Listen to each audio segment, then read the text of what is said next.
Do it. All right, y'all. Technology today, dude. It's time to breathe again on the latest Bopa Sports webcast streaming live on YouTube, Facebook, and Twitch. So you see Patrick along with me, Charles, and Aaron. Good to see you tune in. And yes, we are going to get to the athletic student thing in a little bit. Now, we have discussed the whole thing with the athletic student and the student athlete when it comes to the context of how the NCAA is pretty crooked and they just have terrible branding. But this will be dealing a little bit more with some of the happenings from that House versus NCAA settlement that came down. Last week. I think late last week. So we'll get to that in a little bit. And also, thanks for tuning in, Aaron. Really appreciate it. But let's start here, Patrick. So you got big versus small markets. And does market size really matter at this point? So if anybody is watching the NBA Finals right now, you hear about the matchup. The NBA Finals? Yes. Who gives a crap about that? Stop, Patrick. You know what the deal is with that. But sorry, it's not MLB. My bad. Yeah, look, dude, I am in full freaking College World Series mode, dude. We'll talk about that. I tune in and go, hey, it's a tie series. Back to baseball. We'll talk about that soon. But this isn't necessarily about the action per se. This is about where people will talk about, viewership is going to be down because you have two small market teams. You got the OKC Thunder and the Indiana Pacers playing each other. And the general fan is always talking about, well, goodness, man, it's no one from New York, or it's nobody from LA, or it's nobody from Chicago, or maybe it's Miami. There's some of the cities that you hear all the time that are talked about. And then all of a sudden, people drop off and then they don't watch it anymore. And so for me, you look at how the NBA does things, and then you look at it from the standpoint of other leagues, like big versus small market. That's not really a thing in the NFL.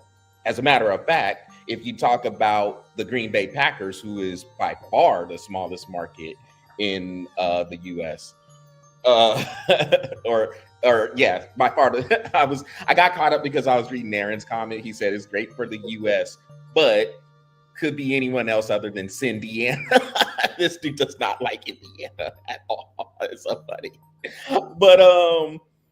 But you have in the NFL, does not matter. Like if you got Green Bay, and Aaron, he had showed us, he put the video out from his time in Green Bay during the NFL draft. A lot of enthusiasm there, no drop off of fandom there.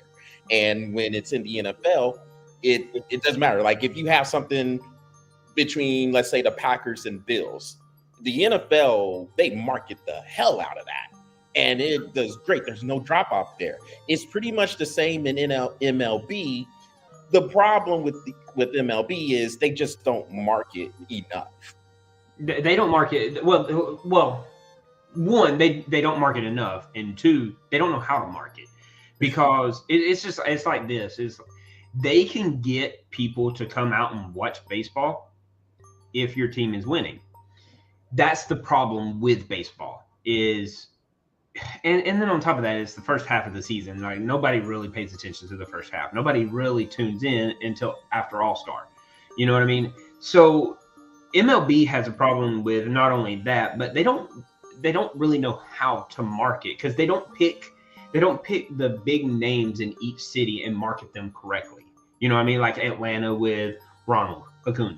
You know what I mean? There's no marketing to that. ESPN markets him and then markets Atlanta. And then you got Shohei Ohtani in LA, and then the list goes on and on and on.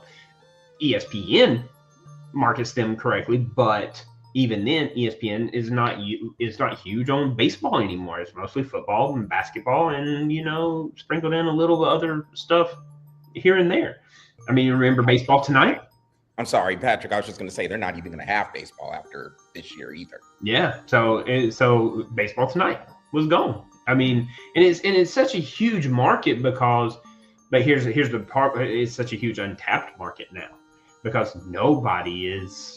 MLB is not even marketed in themselves. But if it comes down to playoffs, man, it don't matter if you're a big market team or a small market team. They pack them stadiums out. It don't matter.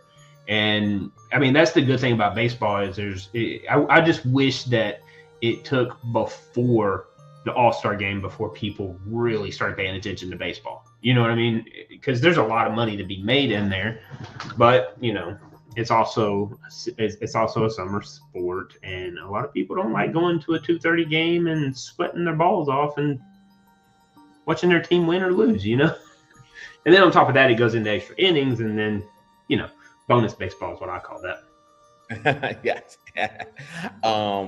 And then you move on over to the NHL. So like right now, you got Edmonton and Florida playing each other.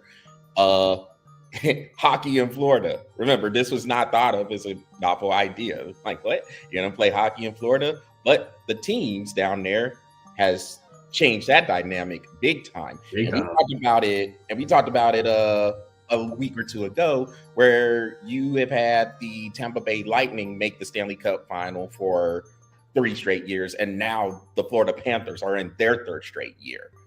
So 6 years in a row, you've had a team from Florida there. And you're still getting, on top of the attendance, you're still generally getting the same amount of viewership with it too in hockey. And that's something where we had talked about with the NHL, and they know their audience. They're good with their audience. They're not really, I won't say they don't want new viewers, but side topic. I got a question for you. So at the end of this year, Brad Marchand is at the end of his contract. You think he stays? Ooh, that's a good question. A lot of people are like, oh, he might go back to Boston. I was like, nah, I think that door's closed. He could. Because, I mean, I guess it depends on how everything went before the trade to Florida. You know what would be funny? Huh?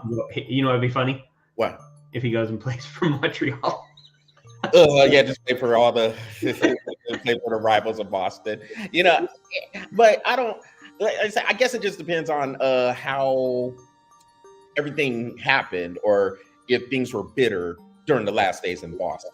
If it was one of those things where he wanted to stay in Boston, he was going to be cool with being there with the Bruins, but he expressed, I think he was really mad with the fact that they didn't want to pay him what he was wanting to be paid. Yeah, and if he wanted to compete for championships or something like that, then he could be there, or like he wouldn't mind going on back. Or, I mean, he could stay in Florida, and it depends. I guess it just depends on it, because if they win the Stanley Cup, he gets a championship, and maybe he just says, hey, all right, I'm just trying to find the biggest payday. And then I'll just go anywhere. I'll go to Anaheim to get the biggest payday. So it just depends. But yeah, I mean, I just think it's a wild conversation when you think about how the NBA will sit there and make it such a big deal with the market size. So let's just think about it now. You see Giannis and Kevin Durant, they're in trade rumors. What's the first thing you always hear? Well, could they get to New York? could they get to LA? Yeah, and to me that's wild. To me, that's where the conversation goes in the NBA. Hold on. Aaron has a comment. He says Panthers should Canadian. He had the way off the Florida man with that punch. All the Florida man articles that always get started. Florida man was riding the alligator on the way to the man's backhands alligator for jumping on his boat. Yeah. Oh, his John boat, not a real boat, just his John boat or his what they call fan boat. fan boat, yeah. Yeah, in the Everglades. But Takes Anaconda and swings it around and acts like Tarzan. Right. It's just it's to me though, Patrick, like with the talk, because it really just happens in the NBA. It doesn't really happen in any other league like that, where they're saying, well, if there is a player that is out here, let's see what we can do to get him to New York. And that's how the reports go, particularly ESPN, who's nothing about their ESPN is nothing but about big markets and whatever's hot right now. That's their coverage. And I think a lot of the stations out there, they're not as bad, but they're not too far behind either.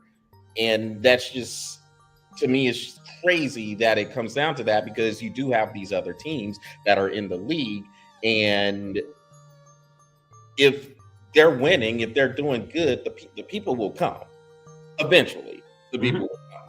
It doesn't have to be about your top 4 or 5 markets all the time, but that's how the NBA seems to do it, or the NBA stratosphere, when you're talking to the quote unquote insiders or the experts.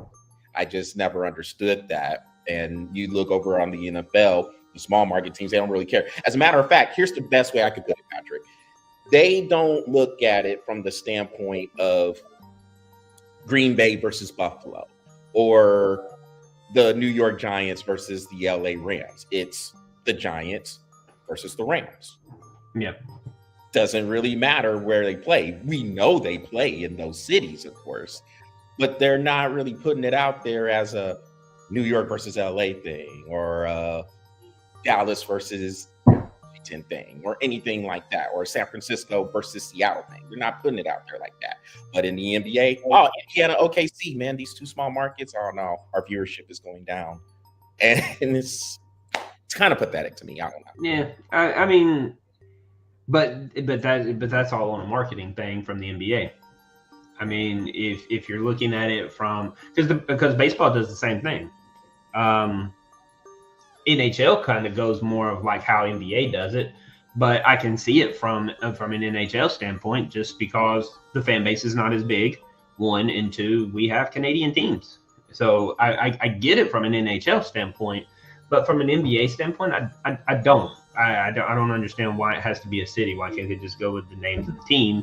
Just like, I mean, when we talk baseball, I don't say, sometimes I'll say Atlanta. When I'm pissed off, I always use Atlanta's first name. So like Atlanta's really pissed me off. But hey, man, when they're doing good, I'm like, hey, man, how about them Braves? But when they're mad, I use their first name. I'm mad at them. Well, it sounds like a parent. Like, I'm gonna call you by your full name. And them Braves better freaking win, but they're not. Dude, there's bigger issues in Atlanta than us not winning. There's a lot of issues with Atlanta. I mean, it's not injuries, dude. I mean, we have injuries. There's where I'm gonna go with it. I'm not gonna say it on air, but you know what I'm thinking. Pat Aaron's got a question for you. I'll just let you read it and see what your response is. Look, that's like taking away their internet. You either better win, or we're gonna make you pay rent. So no, those varsity restaurants.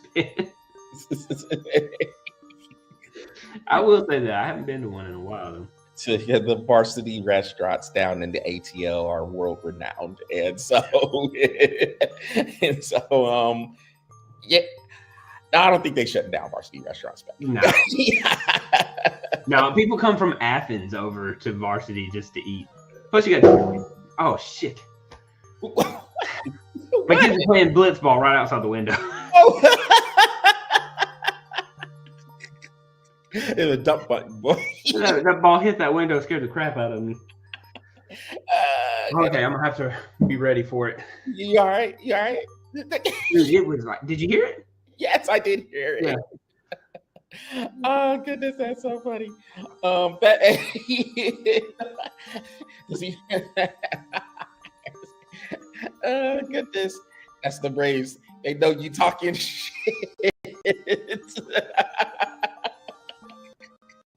Oh goodness. Hey, all my teams know when I start talking shit. They don't know how to act. Like right now, Atlanta's down to who they playing today?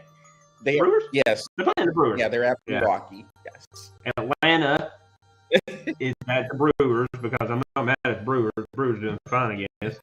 What, are they still on a win streak? They lost last week, didn't they?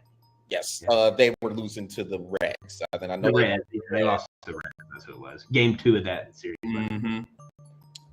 Actually, I think they came back and won the next one though. They kind of blew them out in that one. Are they on another win streak? I got it. So yeah. I mean, so before wrapping up and going to the next topic, I know, like, it's crazy to me that the NBA is so stuck on their markets. And here's the thing too, the money thing.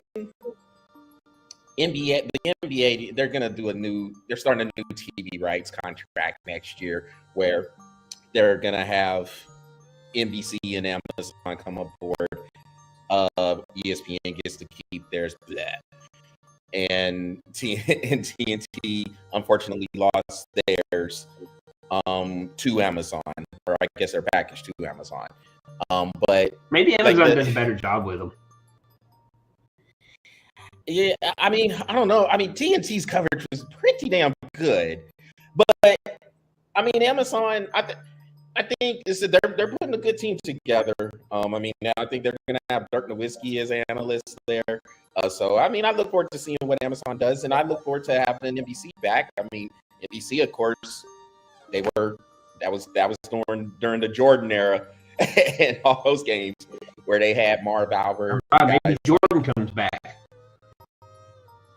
Hey, he may be an analyst on NBC, by the way, too. And now I don't know what capacity they're gonna have him back, but that'd be pretty fun to have him on there, talking some basketball. There's a little nostalgic value there. So, but the TV deal, like, if it's a thing about money, then there shouldn't be worried about it. I mean, you're signing $1 billion contracts, and that's basically paid anyway, just simply because you're already under contract for the broadcasting rights. So if you're really worried about, oh my gosh, we're going to lose viewership, look, this is the world of sports today, Patrick. The leagues really don't care about being just They care about the movie deal. Yeah, they care and then, like, the, I'm just being honest. Deals. That's what we do over here in Bofa Sports. We be honest because just look at how things are being priced at the games. They're pricing people out. And if you're not one of these corporate millionaires or one of these people who are making close to 7 figures, you know, I think make it 8 figures I mean, we're looking at going to the Texas Georgia game. So what did I tell you? Tickets are $400 right now. But let Georgia win the first 2 games and let Texas beat Ohio State, and that's a wrap. It's a $1,500 ticket.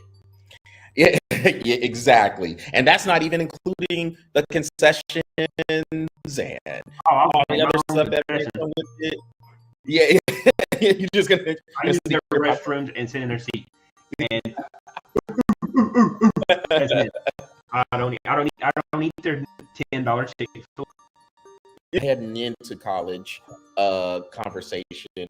So it was said that Lee Corso will be at the first college game day, and that is it. So I guess he will be retiring after that. Game day will be going to Columbus for the Texas-Ohio State game. And I think that's pretty nostalgic because I think Columbus was the first time Corso had revealed the headgear, and which was bad. I mean, you could fact check me on this, but I want to say it was 95 when, yeah, when what? Not further back than that. I don't know. I mean, it could have been, but I think it was 95. I'm pretty sure it was 95. And now here it is, 30 years later. He's gonna step on down, and man, and I mean, it's good because he was looking rough up there, and I give Kirk Herbstreit a whole bunch of credit because every time Lee Corso did come on there, Herbstreit was right there helping him out with everything. So I mean, that it could have been easy for him to say, "Man, Lee, you're on your own." You know, he didn't do that. 1987. That was the first headgear game. Oh, I thought you was talking about just game day. No, game day been along. Game day been along since the 80s, but like it started in 1987.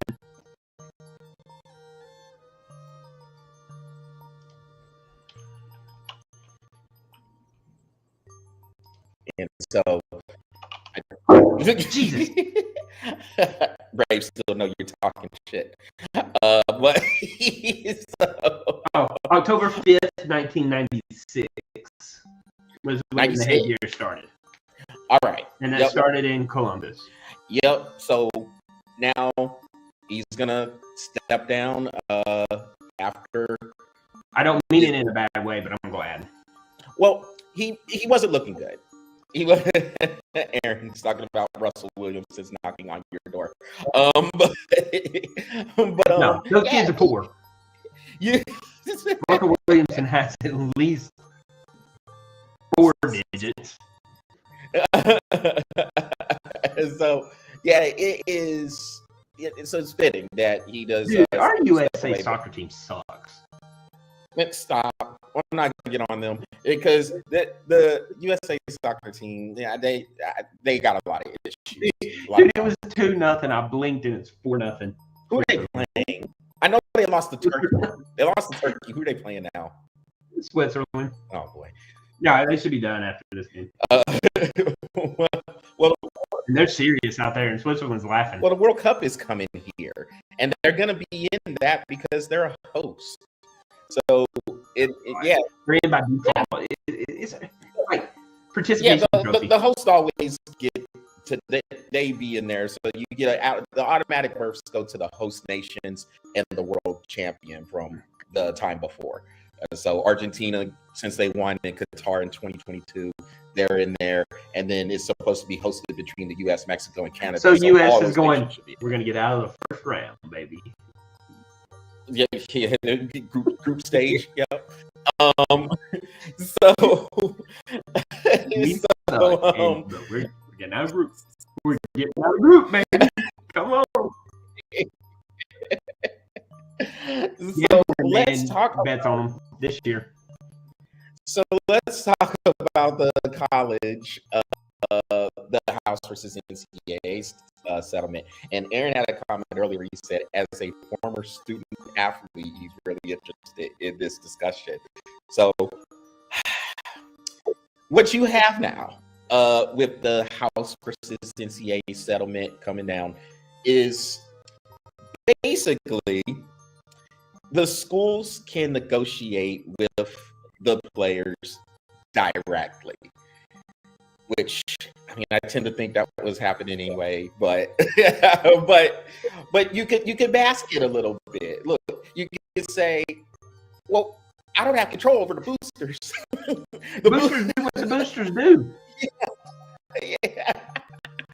With the boosters, of course, they're donating. They're boosting. Money to. That's what they're doing. They're boosting.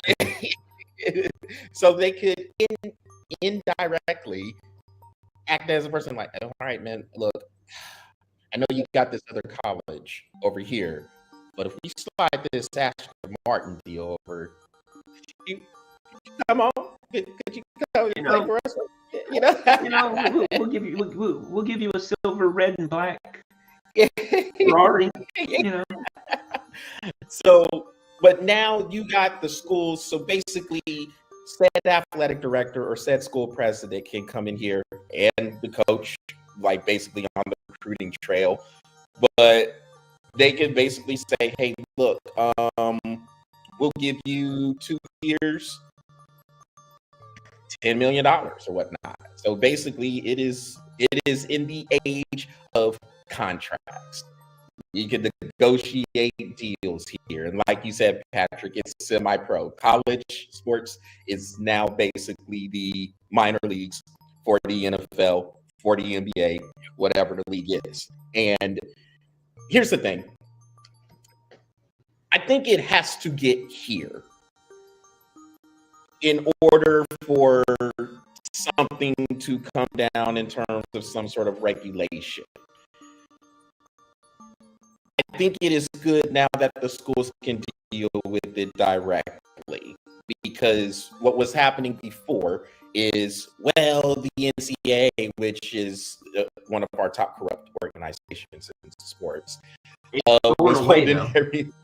Yes, so now they are obsolete, and frankly, I'm pretty stoked that it's becoming obsolete, because for so long, these players could not see a dime. And I know, Aaron, I remember a show where you had came on and we were talking about something similar. So I know this probably hits pretty deep right here. But for so long, the players couldn't see any of this. And they're seeing all this money that is being made through them, through whatever it may be, concessions, jersey sales, merchandise sales, of course, viewership, and ticket sales and all that other good stuff. Billions of dollars being made. These players couldn't see any of it, even though they are the main show. And so now, then it kind of went, you can see it, they didn't say it directly. Of course, the NCAA is not saying it directly, but more power was going to the anything directly. Yeah, they really don't. They're so far. Oh my God. They make up the rules as they go. Yeah, they're so trash. But one person sells a jersey and the other person sells a jersey the next year, and it's 2 different punishments. I'm like, and so you could see where everything was going more toward the conferences. I mean, look at the amount of influence the SEC and the Big Ten have at this time. You can see where the conferences were taking more control of this stuff. And now the conferences are basically saying, after this House versus NCAA settlement, all right, y'all, it's up to y'all as the schools. Y'all decide how y'all want to handle this. And yeah, you can give these players contracts. And I think, I personally feel it had to get there just simply because it was already all on the way there. So for me, the House versus NCAA deal is no more than saying the quiet part out. Yeah. And now it's all the way out there. And what's going to happen after this? What type of regulations or stipulations are going to be worked out through whatever. If you're saying you're going to put this committee through, what the hell is this committee going to do? If you're going to go and talk to Trump about whatever, like putting together some sort of other committee that could help regulate it, how is that going to look? I just don't think there's really too much that any committee is going to be able to do at this point. And I think it's good that you just leave it up to the schools to see how they want to do it. And well, the schools are going to the school. So last year we had this conversation about the NIL thing was coming way, it was way out of hand, right? It was like Wild Wild West kind of thing, right? And we talked about that there has to be something that constrains that and cleans that up, because if these kids are just coming in and they're like, oh, well, I don't get what I want, I'll just enter the portal, then kids are getting to do whatever they want to. Now, I don't blame the kids, because the coaches were leading by example. Because this coach come in and be like, yeah, I'm going to be here forever. Oh, wait, hold on. They're offering me a jet. Deuces. You know, that's not how it goes. You know what I mean? So these kids were being taught by the people that were doing it, right? What good is a contract if nobody sticks to the contract anyway? I think there has to be repercussions to the contract. So I like the fact that the schools are going to start housing all of those rules, and the school can handle it however they want to. Michigan handles it the way they want to. Ohio State handles it the way they want to. Louisville handles it, Georgia, Texas, whoever. I don't care. The schools handle that, and they'll structure that, and that gives it a structure. That's the only thing that this NIL thing has really been needing is a structure. So now the schools do it, and now these kids go into contracts. Oh, you want to play here? Fantastic. Well, we'll slide mommy a house. Cool, but you got to be here for 2 years. No portal crap. Like, I don't give a crap. Like, you got to be here for 2 years, and you break the contract, you don't play. Therefore, you make no money. So just fill out your contract. So, year-to-year contracts, Patrick. I mean, because look, LeBron's already brought it in the world. Because that's how I feel it should be. Yeah. Because if with everything that you mentioned with NIL and particularly with the transfer portal, I might have asked you this before on another show, but it just seems like the transfer portal is like year round. And I keep hearing, well, it just stays open. Yeah, like I've never seen a portal stay open. Like at all. Even Stargate closed down. Yeah. This one does not. Like, I don't know how they do it. I mean, they're walking out of one class right into the other one, and I'm like, whoa. How'd you get from Maryland to California? Portal, baby. I'm like, oh, quick. I mean, like, you were gone, you know? So I will say this. So, Aaron, if you're still watching it, yes, I feel like you should have got paid as well. Because if you're playing these sports and people are coming to see you, and you don't see any little bit of that, I think that's morally wrong, personally. And Patrick, you remember that case? You being a Georgia fan. I appreciate it, Aaron. Yep. I mean, because I just feel like you should have saw something. Yeah. And D3 ain't get D3, man. They just, they buried underneath stuff. Yeah. They just. Well, I mean, just check this out. So, like, I did a little bit of coaching in college. They paid for my books, dude. Like, I mean, I was underhandedly, I guess, getting paid, but like, I taught these kids how to catch, and they paid for my books. I was good. I didn't know anything coming out of college. You know what I mean? And my books were like $3,000 a semester plus. You know what I mean? So I was like, look, you want me to do that? Fine, I'll do it. And they were like, they scholarshiped me from my books. So, I mean, I kind of got paid for it, but I mean, I didn't get money in my hand, but I got books in my hand, so I was good. They'll give you like a book stipend or something like that, or they just paid for my books. I turned it in to the coach, and they were like, "We'll take care of it. Done." Okay. And see, and that's the thing, man. What was that? You know what? I'm sitting here. I'm looking at the. Excuse me, there was a couple of Twitch comments that came on through, and I'm just like, all right, so are y'all commenting on the show, or y'all just like, yo, follow my station? So, who knows? It's Twitch. Yeah. Oh, man. So, but I think year-to-year contracts is probably the way to go with this, because like you said, coaches will roll out.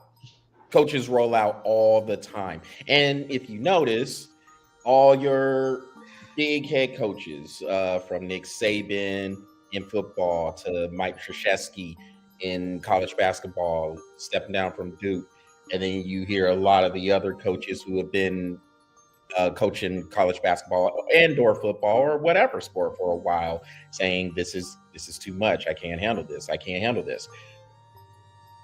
The biggest part of me says the reason why you can't handle it is because you don't have all the power anymore. And so now you don't really have a say-so on said student's future, or excuse me, athlete's future, because it's about the athletic student. That's the athletic part was what was bringing in all the money anyway. So that's why the segment is the athletic student, because that's what it's always been about for the NCAA. So anything that they say about academics and stuff is really it's just cover for what they are really about. Yeah. And do they even really need to make the grade anymore? No. Yeah. Because guess what? Said teacher has a deal too. Yeah. Yeah. And look, be honest with you, I'd have a price. Yeah. I'll call it what it is. Look, you want? I'm your math teacher. Yeah, you want an A? 100 grand. You want a B? 80 grand. You want to see? C's get degrees. 75 grand. Let's do it. And I'll put that on my website. Buy your grade here. Just add to cart. Done deal. Yeah, and so I mean, if you're here's the thing with it though, Patrick. And so the only thing I will say, because like I just said, and I know you agreed, like players can get paid, they should be able to take advantage of the name, image, and likeness. The one thing that really worries me is like what Aaron mentioned with D3. Some of these schools, even in D2, maybe even first, like the lower part of D1, are they going to get priced out now too? Because if the schools are handling this, we know who the big hitters are. And so if they let's see what Aaron said too, they're gonna have to put over unders on paid for grade. Hey, look, I will. I'll double dip. I don't care. We gonna start our own sports book. Yeah, he's gonna be like, "Hey, Charles, you think student A is gonna pay for A or B over under? Which one you got?" Yeah, and then I'm gonna put them out there on the website. Plus minus. Plus minus plus minus A minus or plus minus B plus. I don't know yet. What's the odds? He's a 2-letter favorite. Well, he's a starting quarterback, so I'm paying for an A. He's paying for an A. He got the money. Come on. And so that's the thing that you worry about, because look, at its core, like I mean, it's true. Hey, hold up. Duke's basketball would lead the nation. Duke's basketball would lead the nation. Teachers paid. I would get a job at Duke. Yeah, for that. Because I'd get paid, and then I would get paid, and then I start my website and get paid again. Any of those schools like Duke or Georgia Tech or your Harvard. Harvard was like, dude, we need to win a national championship. Yeah. Yeah, I was like, we do too. How much are we paying? Hey, Princeton.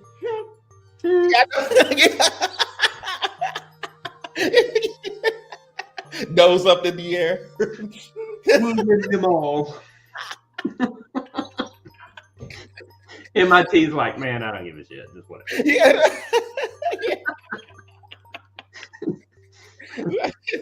We don't even have a sports team. It don't matter. Yeah.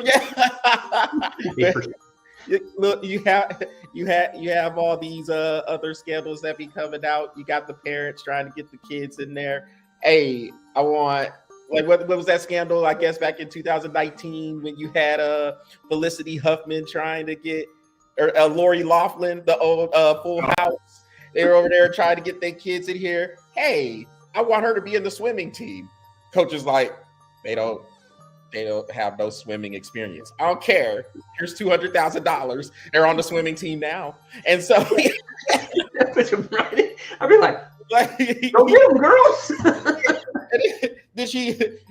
The daughter jumps into the pool. All she can do is doggy paddle. And they're like, you ain't winning no She ain't winning no awards with the doggy. I want my future daughter to swim here. How old is she right now? 6? No, she ain't. Here's $200,000. I just start trading.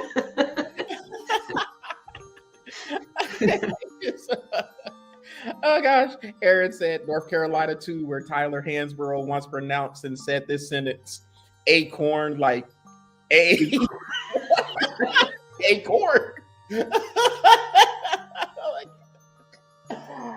Oh boy. We could go all day on this. Oh yeah. It's all the and Aaron said he's gonna give us that link. Well, post it right there in the chat. Yeah. Let's look at it. Yeah. Gosh. What were we talking about? I forgot what we were talking about. We were. You always do that. That is so funny. We were talking about the athletic student. Oh yeah. Okay, sorry, I way overboard when I was like, "Get in, bitch." Yeah. To a 6-year-old, it's like, time to start learning this way.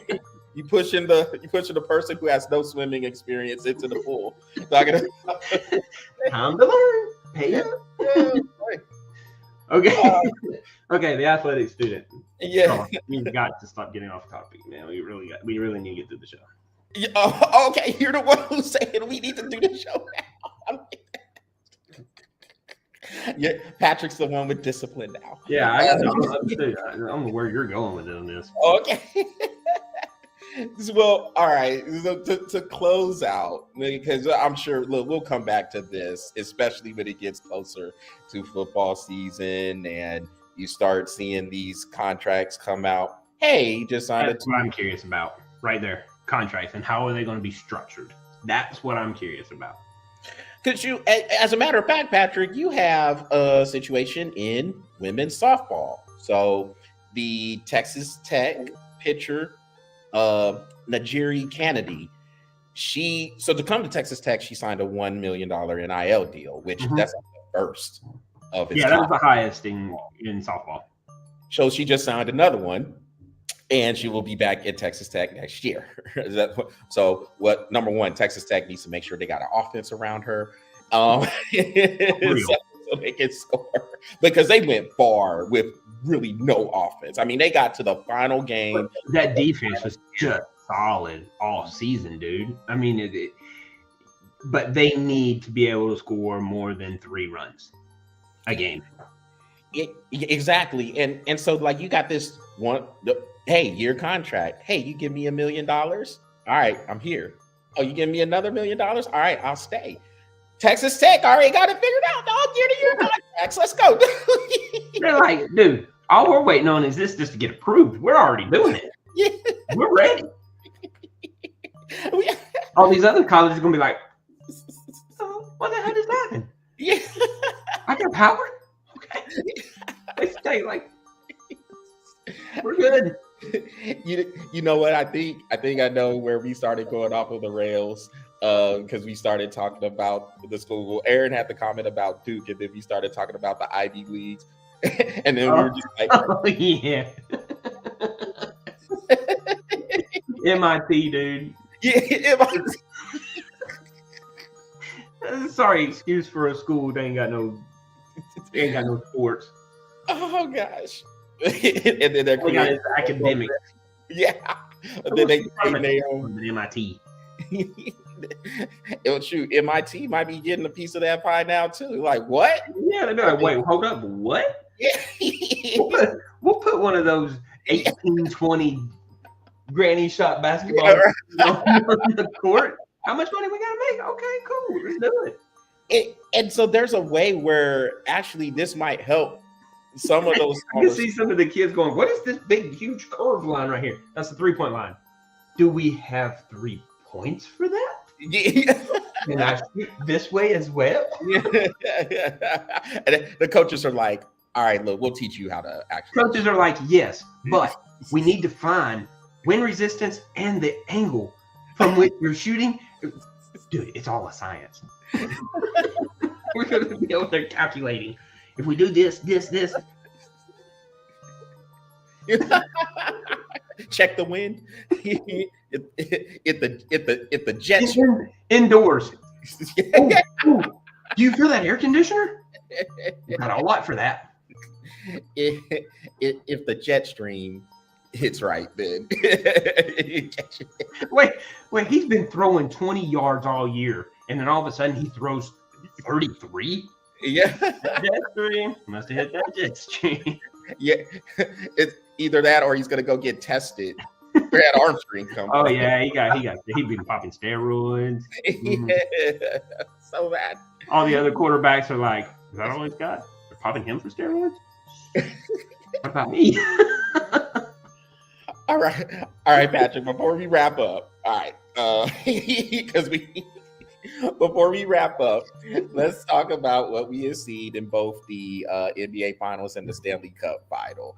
There's only been a couple of games in the NBA Finals, and I thought we were going NHL first. I was gonna be like, dude, we've already watched 5 games in 2. No. But the NHL, it's turned very interesting. It's good. Yeah, I mean, in the NBA Finals, you have 2 games played. The 2 teams, Indiana and OKC, they split the first 2 games in OKC. And look, really, if you're OKC in Game 1, you need to finish. Indiana, they're not going to go away, and they are going to continue to play. They're going to continue to grind, and they're going to make you play those 48 minutes. So, OKC, you had Game 1, but Indiana was able to. What did they have about 16 in that game? Yeah, 15. They had a 15-point lead in the fourth quarter. Indiana came and 9 minutes left, right? 9 minutes left. 15, something like that. Mm-hmm. And Indiana came and hey, Tyrese Halliburton, if he has the ball in the clutch, that dude's been money. And speaking of Halliburton, he needs to step his play. Well, I won't say he needs to step his play up because obviously he's hit the clutch baskets in each series that the Pacers have been in, but he has to be more consistent. They're going to beat OKC. He can't have games where he scores 14, 16 points and only takes 8 or 9 shots. He has to be more assertive. I look for him in Game 3 coming up on Wednesday night to be more assertive. Will that be the difference between them winning and losing? That I'm not sure of because OKC is just good. But as it was, I mean, I had OKC winning the series in 6. So I think, but if Halliburton does not step up his aggressiveness, though, that's going to be 5. OKC will be winning this bad boy on Monday night, and we will be coming on here at this time next week, congratulating OKC on winning the championship. Yeah. If Indiana does not get more of a presence from Tyrese Halliburton, besides just in the clutch moments, if it's in the clutch moments. Yeah. And then obviously the rest of the team played really well. He needs to step up. Yeah, he's got to step up. I mean, I think Pascal Siakam's been good. Nembhard and Naismith, they've been good. Miles Turner, you can use a little bit more out of probably. But overall, Indiana's been pretty good, except for Halliburton's inconsistency. I will say this though, that Game 2, man, the Thunder just played so well, dude. They played good. I don't. Thunder will win. It doesn't matter if Halliburton had a great game. I don't think Pacers was winning that game anyway. The Thunder just came out just on fire, dude, and they were on fire for 4 quarters. They played well, but I agree with you. Moving forward, that Halliburton has got to make sure he stays on top of his game because, like I said, the rest of that Pacers team played really well. And what did Thunder win? Won by 20, right? 123 to 107, I think. So by 16. 16. Okay. So the Thunder played well. So, I mean, that's 2 games that they have been 15, 16 points. They just finished in Game 2 and they didn't finish in Game 1. So, the way I kind of see it, Halliburton steps up, makes it a series. If he doesn't, Thunder win in 5. Yeah. It's really the census of this series. That's how it's going to go. If Halliburton steps up, he gives his team a chance to win. If he does not, they lose. Simple as that. Yeah, he has to find ways. So, because look, the Thunder with their on-the-ball defenders, Lou Dort, Jalen Williams, even SGA, they're doing a good job being physical with Halliburton, and he's not really doing a good job of getting off of that. So he can play without the ball in his hands. Maybe that is the step they're going to have to take. Uh, Yeah, maybe run the offense through Siakam a little bit. Right. Let Halliburton play off the ball a little bit and get some open shots. That's the way I kind of see it. But yeah, Halliburton still they got to do something with him. They got to do something with him.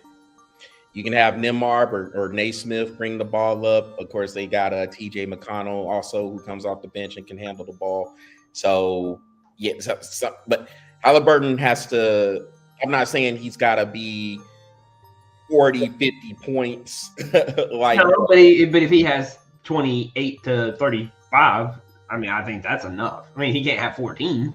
No, definitely cannot have. He's got to have high 20s, low 30s.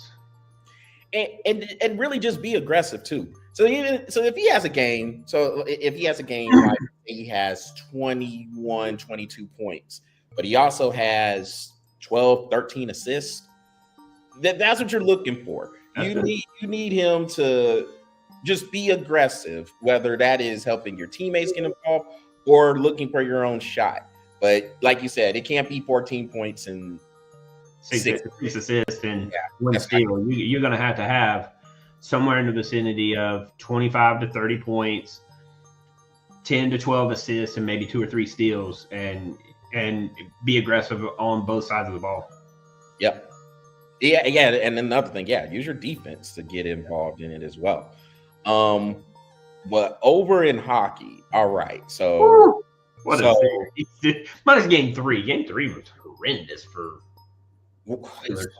So on game 3, Edmonton lost their composure. They totally lost their poise in game 3. And what you're going to need to do. So number one, the best thing that could happen for Edmonton is game 4 isn't until Thursday night. That's probably the best thing for them because they need to figure some shit out. Yeah.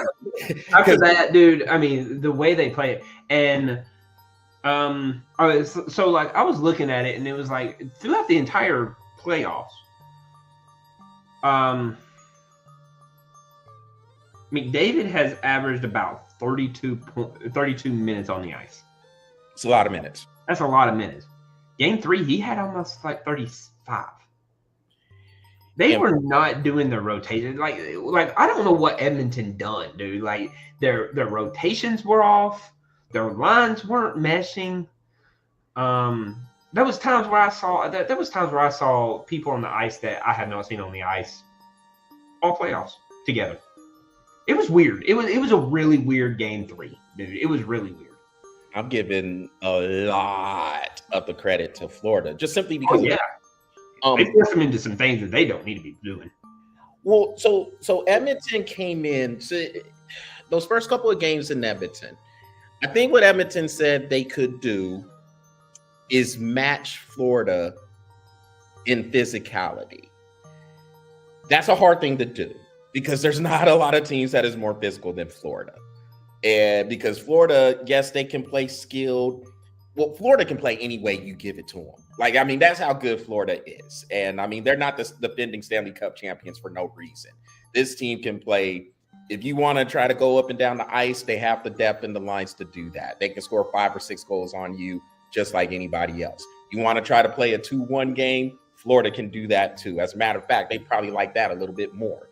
And I think Edmonton has came in trying to match Florida hit for hit, trying to be physical with them. And Florida's like, okay, well, if you're going to come at us like that, that's fine, but we don't think that's going to end well for you. And in game 3, you saw an accumulation of that. Florida, this was the telling part to me. They were actually getting hits on Connor McDavid.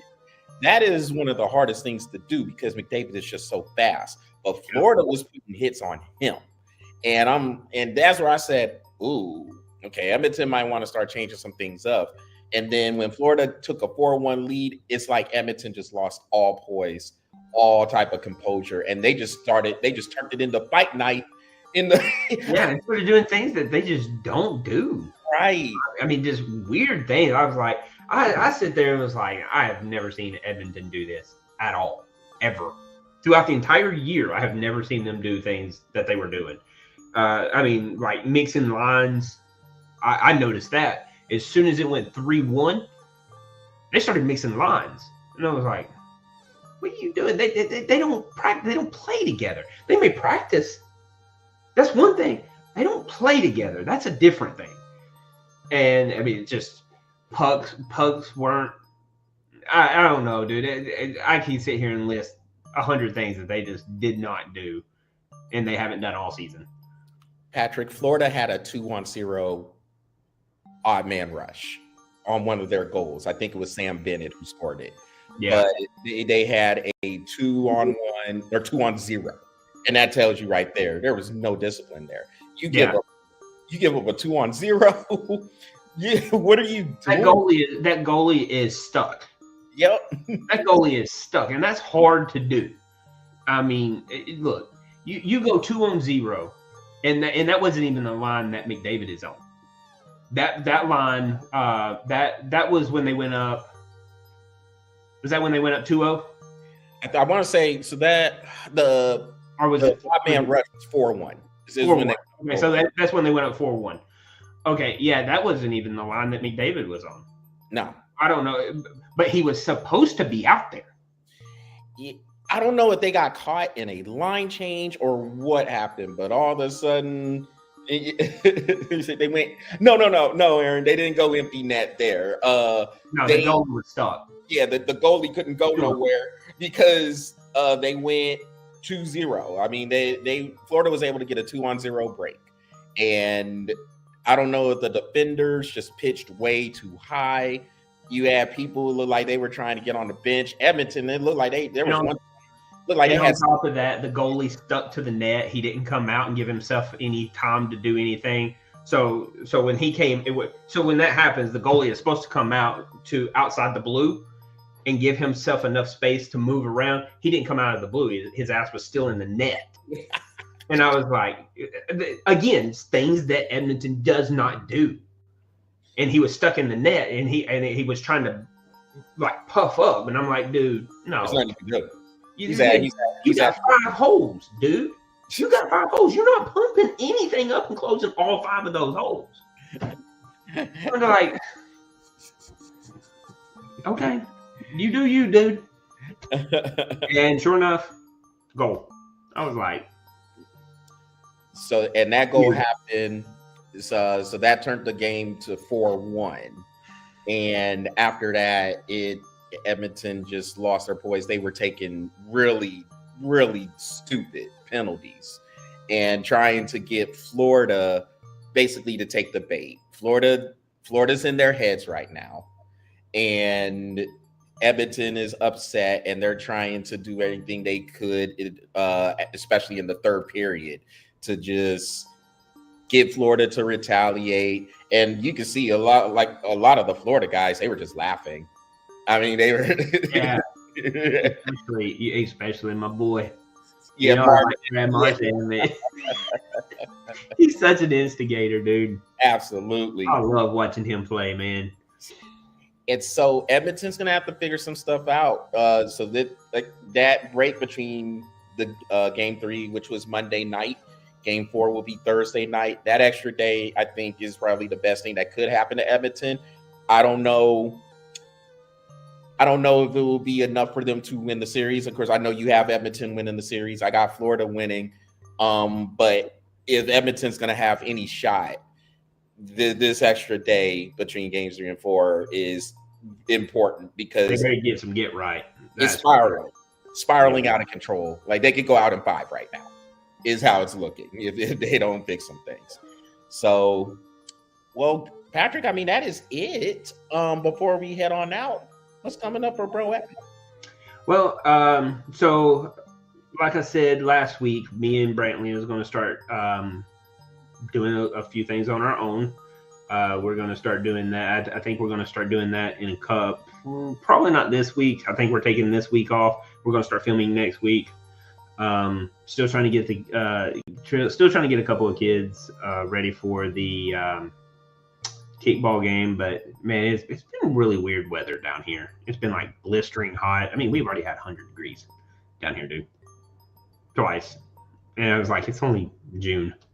Normally we don't get that until July. It's bad. And then like it's been raining a couple like for the past 3 weekends, so it's really been hard to get onto the fields to do some stuff like that. But I am adding an extra kick to it. We're about to start streaming and do our Bro Epic Gaming. Read Aaron's comment.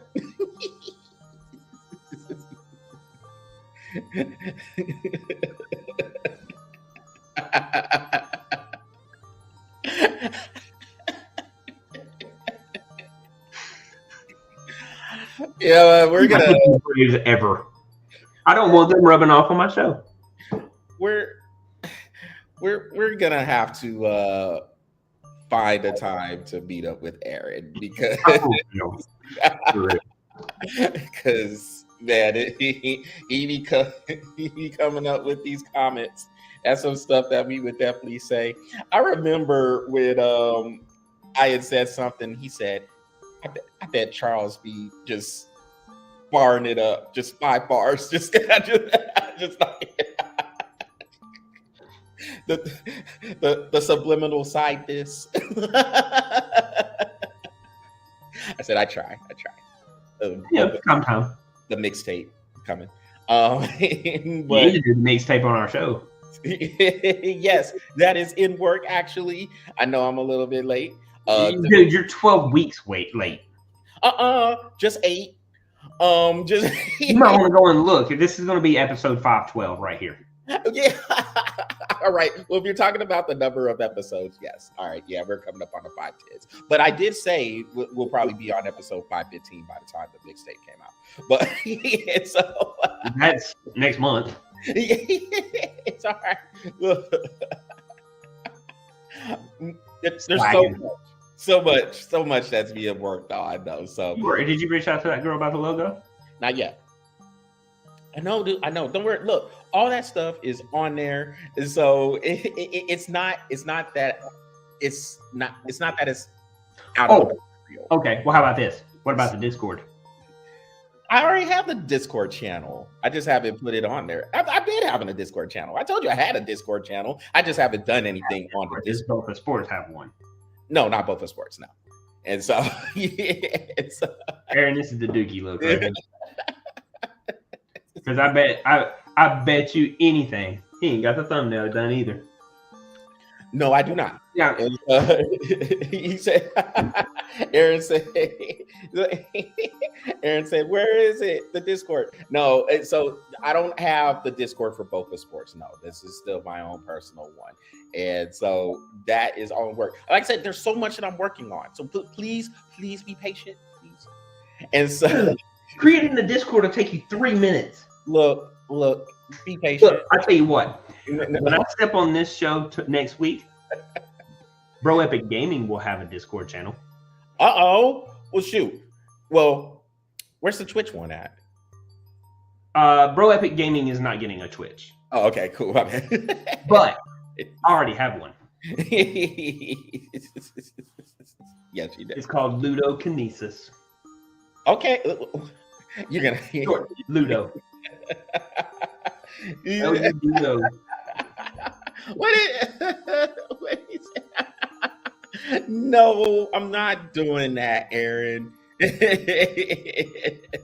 No.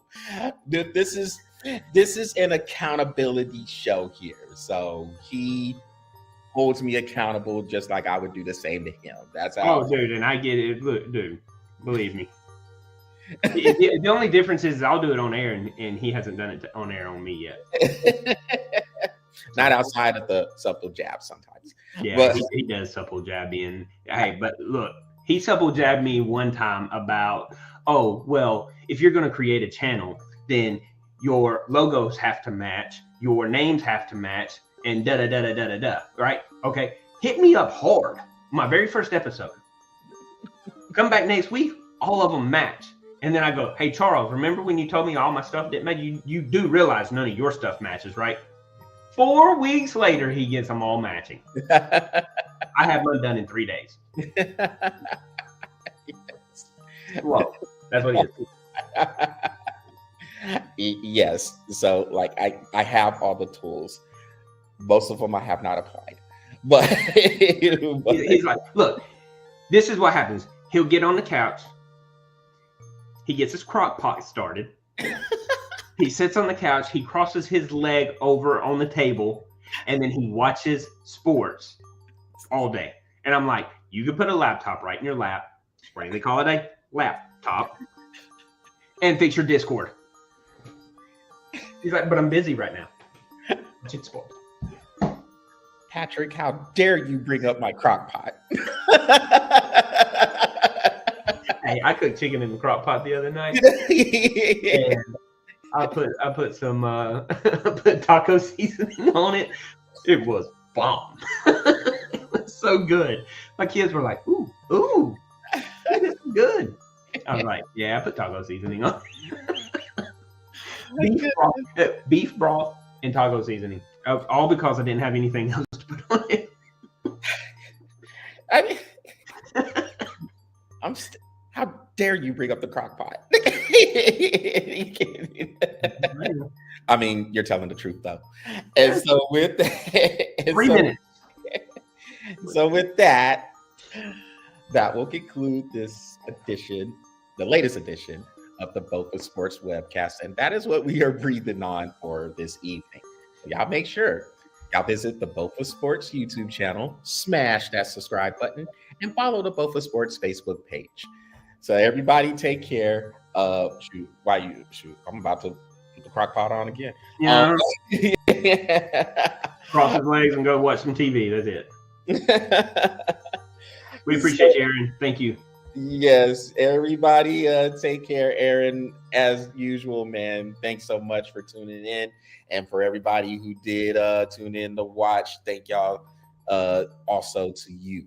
Other than that, we will see y'all next week. And everybody take care and enjoy the rest of the week.